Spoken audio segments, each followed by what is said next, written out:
Šibe vidim, da gredo danes zamet, ne? A to pomeni, da imamo v Mariboru veliko porednih otrok? Ne, to je bolj za tradicijo, za Miklavža in te šibe polostane za te pešnico. Zdaj, ene so srebrne, ene so zlate, kaj to pomeni?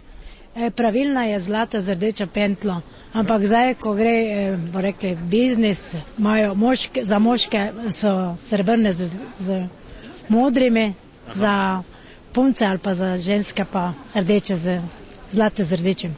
Pa torej še ohranjamo to tradicijo v Mariboru? Še zelo, ja. Boš danes zvečer v miru spala? Danes bom spala v pričakovanju na jutri zjutraj.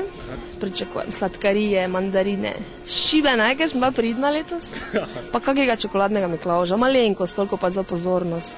Torej nobenih verik, rožljanja in trkanja po vrati? Ja, to pa upam, da ne. Letos sem bila pridna, tako da ne bo parkla, bo Miklavž. Koliko ti kaj sploh pomeni Miklavževo, oziroma tebi in tvoji družini, koliko kaj praznujete ta običaj?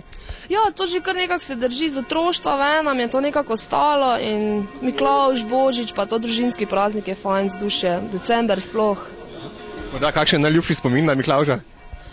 Ja, kaj vem, ja, iz otroštva, vedno smo čakali pričakovanje na sladkarije in take stvari, ne, in to še od dedko babic smo nekako pobrali.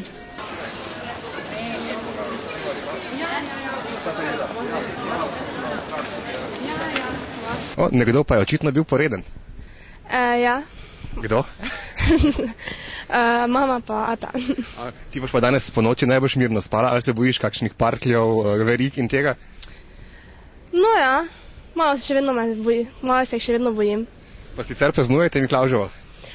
Ja, praznujemo. Imaš kakšen najljubši spomin na kakšno Miklavževanje iz otroštva? Ja, imam, ja.